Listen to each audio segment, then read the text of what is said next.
사무엘 17장은 다윗과 골리앗의 한판 일전이 나오고 있습니다. 사울 왕과 이스라엘의 많은 장군들은 골리앗의 기세에 눌려서 두려움에 사로잡혀 있었습니다. 그러나 다윗의 모습은 그들과 사뭇 달라 보입니다. 다윗을 오늘 묵상하고 다윗처럼 강하게 쓰임받는 여러분과 제가 되기를 바랍니다. 어떤 사람이 명궁이 되기 위해서 활 잘 쏘는 스승한테 찾아가서 활 쏘는 걸 배우려고 갔답니다. 근데 10년 내내 활 쏘는 법은 안 가르쳐주고 바늘을 하나 매달아 놓고 그 구멍이 대문짝만하게 보일 때까지 쳐다봐라.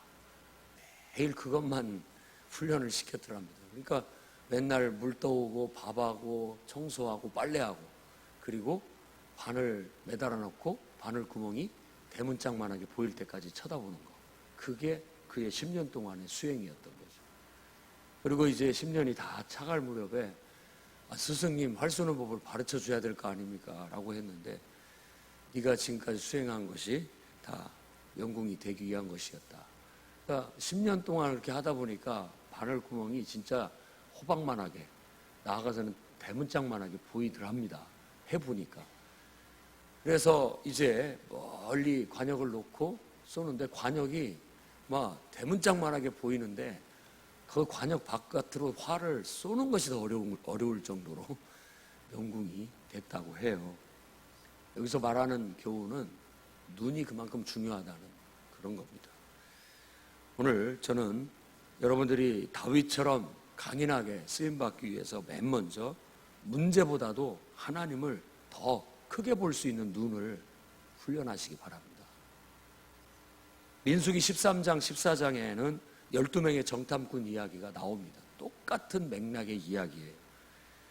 10명의 정탐꾼들은 그 가나안 땅을 보고 와서 비관적인 말들을 쏟아놓습니다. 그러나 여호수아와 갈렙은 그들과 달랐습니다. 그들과 달랐어요. 그러면 10명의 정탐꾼들이 한 말은 뭐냐? 그들은 네피림 후손이요 아낙 자손 대장부들이다. 그들을 보았는데 우리는 스스로 보기에도 메뚜기 같다.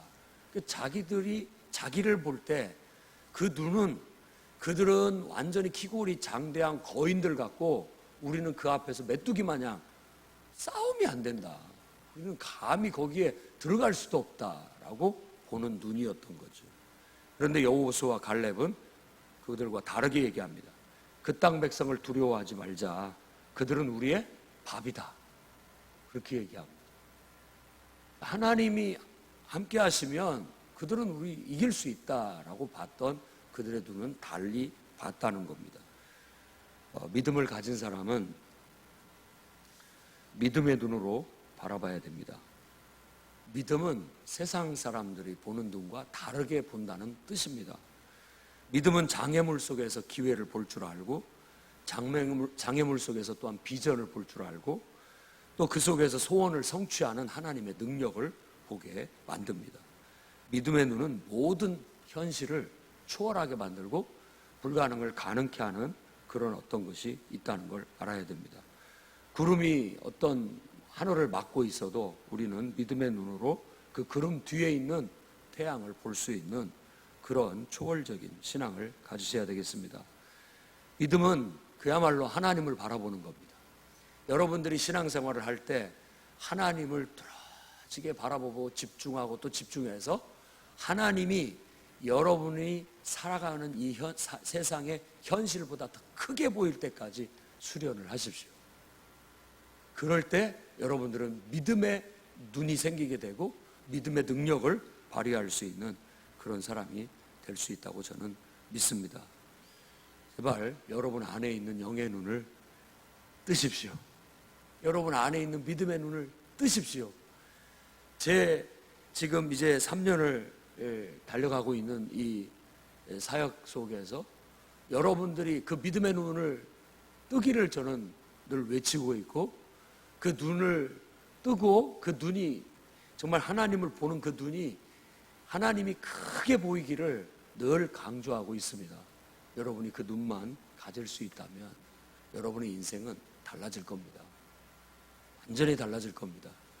우리 학생들이 정말 하나님을 발견하고 그분을 크게 볼 수 있는 믿음만 있다면 여러분들의 공부도 달라질 겁니다. 그리고 여러분들의 직업도 달라질 거고 여러분의 미래도 달라질 거예요. 다윗처럼 우리도 이렇게 볼 수 있기를 바랍니다. 사울 왕뿐만 아니라 그 밑에 아주 내노라는 장수들이 있었음에도 불구하고 그들은 골리앗은 아무도 이길 수 없다라는 패배주의에 그저 눌려 있었습니다. 그런데 어린 소년이 형님들에게 도시락 배달하고 왔다가 그 할례 받지 못한 골리앗 장군이 할례 받지 못했다라는 말은 저 사람 같지도 않은 것이 이런 말입니다. 짐승 같은 놈이 지금 뭔 말을 하는 거냐? 어떻게 하나님을 모독하고 하나님의 군대를 모독하고 있단 말이냐? 화가 치밀어 올랐고 아니 저 사람을 왜 저렇게 내버려 둡니까? 라고 그렇게 말하게 됐다는 겁니다. 그 다윗이 어린 소년 다윗이 보는 눈은 달랐습니다. 그게 바로 믿음의 눈이었던 거죠. 저는 오늘 여러분들이 이 신년을 시작하는 이때에 그 믿음의 눈을 달라고 하나님 앞에 집중하여 나아가기를 바랍니다. 그래서 정말 하나님이 여러분 앞에 크게 보이고 정말 하나님 앞에 뭐 불가능한 것이 뭐가 있겠느냐, 안 될 것이 뭐가 있겠느냐, 하면 된다라는 그런 믿음으로 똘똘 뭉쳐서 한 해를 시작해 나갈 수 있기를 바랍니다. 여러분의 눈에는 지금 골리앗이 더 커 보입니까? 하나님이 더 커 보입니까? 여러분의 눈에는 지금 여러분 앞에 주어져 있는 현실이 더 커 보입니까? 하나님이 더 커 보입니까? 한번 깊이 묵상해보고 다윗이라는 소년이 가졌던 그 믿음의 눈을 우리도 한번 가져봅시다. 다윗처럼 우리도 강인한 믿음의 용사가 되게 해달라고 한번 기도하며 오늘도 나가봅시다. 두 번째는 할 사람이 없다면 내가 하면 된다라는 믿음으로 살아가시기 바랍니다. 너무 상황이 안 좋아요. 할 만한 사람이 없어요. 얼마든지 우리는 그런 얘기들은 할 수 있습니다. 이 말은 무슨 말이냐면 사실 상황을 우리가 핑계 삼고 또 어떤 사람을 핑계 삼을 수 있다라는 겁니다. 그건 나도 그렇게 하고 있고 많은 사람들이 그렇게 살아가고 있습니다. 공부하라면 집안이 분위기가 안 돼서 공부를 못한다. 학교에 친구들 때문에 공부를 못한다. 뭐 여러 가지 이유들을 다 댈 수 있습니다. 이해도 하고 그럴 수도 있다라는 걸 하지만 그런다고 해서 안 하면 나만 손해인 것 아니겠습니까? 그런다고 해서 안 하게 된다면 어떤 일도 이루어질 수 없다라는 거예요. 근데 우리 마음속 깊숙이에는 모든 상황을 핑계 삼고자 하는 그런 본능이 들어있어요. 누구나 다 그렇습니다. 그래서 부부싸움에서 하다 보면 자식이 공부 못하는 건 다 서로 배우자 탓이죠. 성격 나쁜 것도 다 배우자 탓이지 내 탓이 아닌 거예요. 일이 잘 안 된 것은 다 남 탓이고 잘 된 건 다 내 탓이고 공부 잘한 것도 내 탓이고 머리 좋은 것도 내 탓이고 다 좋은 것은 내 탓이고 모든 못된 것은 다 남 탓이 되는 것이 그런 우리 마음이 다 있게 마련입니다. 그런데 오늘 우리는 어린 소년 믿음의 사람이었던 다윗을 한번 볼 수 있기를 바랍니다. 그는 그 상황을 보고 그 상황을 어떤 평가하고 욕하고 비난하고 하기에 앞서 내가라도 나가겠습니다 라고 말했다는 것을 기억하셔야 되겠습니다. 저 모독하는 소리를 어떻게 더 듣고 있느냐 말이냐, 이 중에 나갈 사람이 없단 말입니까 정말로? 그러면 내가 하겠습니다 라고 자신이 도전하고 나섰던 것처럼 여러분이 그런 용기 있는 사람이 되기를 바랍니다. 서슴없이 그는 내가 해보겠습니다. 내가 나가서 저 사람 같지도 않은 것을 처단해서 하나님의 군대를 모독하고 욕하고 하나님을 욕보이는 저를 제거해버리겠습니다 라고 말한 것처럼 여러분이 할 사람이 없다면 여러분이 할 수 있는, 도전할 수 있는 용기를 갖기를 바랍니다. 이 나라에 훌륭한 대통령이 없고 훌륭한 지도자가 없고 훌륭한 국회의원이 없고 훌륭한 장관이었고 훌륭한 과학자가 없고 훌륭한 존경할 만한 의사가 없고 훌륭한 어떤 위인들이 없다고 한다면 여러분이 하십시오. 내가 그런 사람이 돼보겠다고 도전하고 내가 한번 해보겠다고 달라들 수 있는 용기 있는 그런 사람이 되기를 바랍니다. 다윗은 평상시 때도 자기의 양떼를 해하던 짐승을 쫓아가 때려 죽였고 그 입에서 양을 건져내었고 그 짐승이 또다시 일어나서 달려들기라도 한다면 그 수염을 잡고 때려 죽였다고 그렇게 얘기합니다. 살아계신 하나님을 모독한 저놈도 사자나 곰처럼 똑같이 하면 됩니다 라고 하면서 그는 용기 백백하여 달라들었던 겁니다. 왕은 그 말을 듣고도 믿음이 가지 않았지만 하도 자신만만하게 나오니까 그럼 한번 해봐라 라고 그렇게 다윗에게 그 일을 맡기게 됐습니다. 두려움에 아무도 움직이지 않을 때 깨어있는 믿음의 눈으로 하나님의 능력과 도우심을 바라볼 수 있었던 사람은 당당히 그 일 앞에 나설 수 있었던 겁니다. 오늘 여러분들도 그런 믿음의 용기가 있기를 바랍니다. 다 망설이고 있고 다 두려워하고 있고 다 염려하고 있어서 감히 누구 하나 나서지 못하고 있을 때 여러분만큼은 믿음의 눈으로 하나님의 능력이 더 크게 보이고 하나님의 도우심이 더 크게 보이는데 왜 가만히 있을까? 나라도 나서서 해야 되겠다라는 그런 용기 있는 믿음의 실천가들이 될 수 있기를 바랍니다. 우리가 믿음의 용기가 없다면 때로는 원망하고 있고 때로는 푸념하고 있고 때로는 분노하고 있는 내 자신을 발견하게 됩니다. 그러나 진정으로 그 모든 것들을 초월해서 정말 그 두려움 앞에 직면할 줄 알고 그 문제 앞에 직면할 줄 알고 용기를 내서 달라들어서 그 문제를 해결할 수 있는 그런 믿음의 강인함을 갖게 된다면 우리도 다윗처럼 쓰임받는 영광스러운 인생이 될 수 있다고 믿습니다. 그래서 할 사람이 없다면 여러분이 하시기를 주의 이름으로 축원합니다. 마지막 세 번째는 자기만의 주특기를 개발하시기 바랍니다. 아무리 훌륭한 왕의 갑옷이라도 다윗에게는 무용지물이었어요. 맞지가 않으니까. 이 사울 왕은 키가 다른 사람들보다 어깨 위에 있는 사람이에요. 뭐 하나가 더 엄청나게 큰 사람입니다. 그 옷을 네가 이 갑옷이라도 입고 좀 나가라. 그래도 폼이 나야지. 어찌 저 양치기 하다가 목동처럼 갈 수 있겠느냐. 왕도 좀 약간 뭐 속된 말로 약간 창피한 거죠.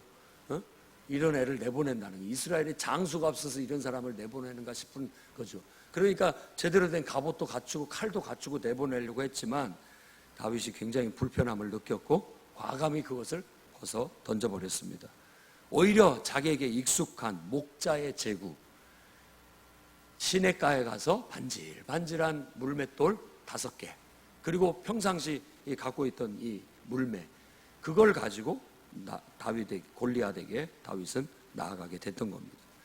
그는 평상시 어려서부터 양을 치다 보면 사자도 곰도 나타나서 늑대도 나타나서 자기 양들을 해할 수 있으니까 그들을 물리칠 수 있는 특기를 개발을 했던 거예요. 이 물매는 원래 이 베냐민 지파 사람들이 주특기였습니다. 물매를 던지는 게 활 쏘는 것보다 그게 더 잘 던졌던 거예요. 그러니까 어려서부터 맨날 새총 같은 거 가지고 거기에다가 물매 해갖고 저기 앞에다가 요즘은 병이지만 그때 뭐 흙 같은 거 하나 딱 세워놓고 나무떼기 하나 세워놓고 그거 맞히는 연습을 매일 수도 없이 놀이 삼아서 하고 또 하고 해서 그야말로 바늘구멍이 그때는 대문짝만하게 보인 거예요. 그러니 뭐 백발백중인 거죠. 백발백중이고, 그러니 사자라도 달라들고 곰이라도 달라들고 늑대라도 달라들 것 같으면 벌써 그거 가지고 무서워하는 게 아니라 이 자기의 이 능력을 믿었기 때문에 어떻게 보면 그것을 가지고 달려가서 정통으로 맞추면 그 맹수들도 도망가곤 했다는 걸 잘 경험을 했기 때문에 이 경험이 자신감을 가져오고 그 승리의 경험이 더 큰 것들을, 더 큰 승리를 불러오게 만들었던 거예요.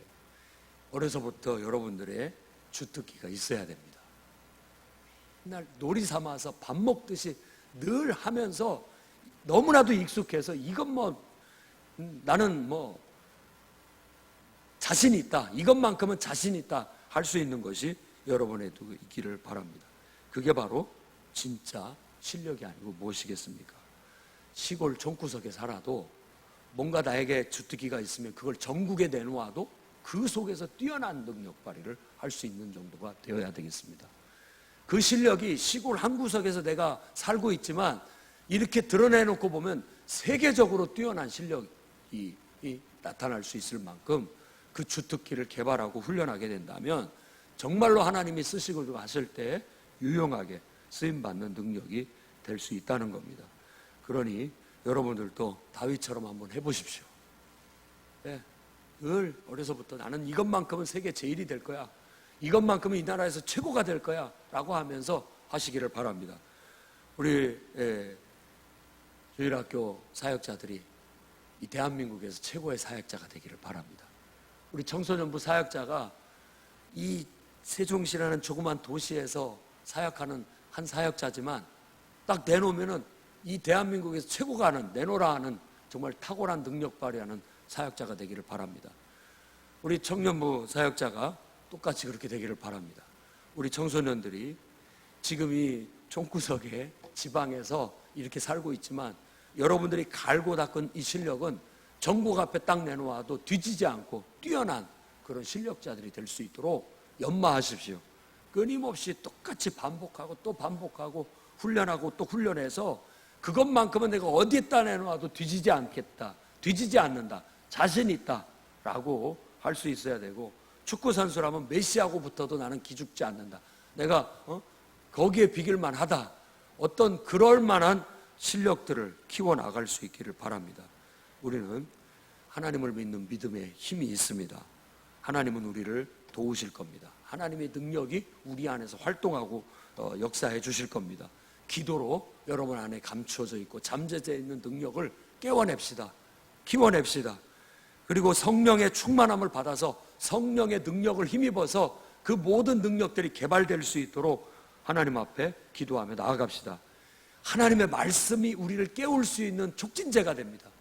기록된 성경 말씀을 배우고 익히고 암송하고 하면서 나도 모르는 사이에 내 안에 정말 주특기가 깨어나서 내 안에 잠재되어 있는 능력들이 깨어나서 증대돼서 어느 순간 그것이 나도 모르는 사이에 세계 제일이 되어 있고 국내 제일이 될 수 있는 그런 역사가 있기를 바랍니다. 하나님의 능력이 여러분 안에서 크게 활동해서 여러분 안에 탁월한 능력이 발휘될 수 있기를 바랍니다. 크신 하나님을 여러분 가슴속에 품으십시오. 그러면 큰 사람이 될 겁니다.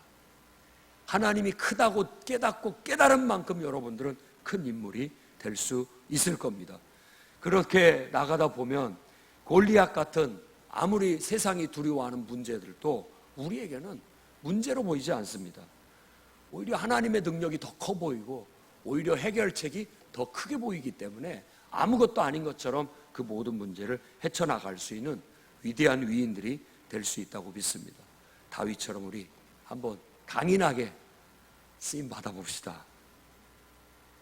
그를 따르는 내노라는 부하 장수들도 못했습니다. 그러나 다윗은 골리앗을 처단했습니다. 그리고 분명히 사무엘 하 21장 15절부터 22절까지 말씀을 보면 다윗 왕의 밑에 있는 4명의 장수들이 똑같이 골리앗 같은 거인들을 쓰러뜨렸다라고 성경이 의도적으로 기록하고 있습니다. 아스 비누 노비라는 사람은 아비새가 죽였고, 삽이라고 하는 거인은 십부게가 죽였고, 라흠이라고 하는 골리앗의 동생은 엘하난이 죽였고, 그 다음에 요나단, 쌈마의 아들이라고 하는 요나단은 손가락이 6개, 발가락이 각각 6개인 총 합쳐서 24개인 키골이 장대한 괴물 같은 장수를 쓰러뜨렸다라고 성경이 얘기합니다. 다윗 왕이 하니까 그 밑에 장수들도 따라하더라 이 말입니다. 이렇게 전염될 수 있기를 바라요. 믿음이라는 건 전염되는 거고 그래서 해내는 겁니다. 다윗도 했고 다윗의 장수들도 그걸 본받아서 했다면 오늘 우리도 그들의 믿음을 본받아서 할 수 있다고 믿습니다. 우리 교사들이 먼저 하고 그 다음에 우리 학생들도 해내기를 바랍니다. 그래서 이 시대를 깜짝 놀라게 할 만한, 아니 모든 사람 앞에 어이 저런 사람이 어디 숨겨져 있다가 지금 나타났단 말인가, 혜성처럼 등장해서 세계를 주도하고 많은 사람에게 기쁨과 승리를 안겨줄 수 있는 위대한 영광스러운 인물들로 강인하게 쓰임받으시기를 주의 이름으로 축원합니다.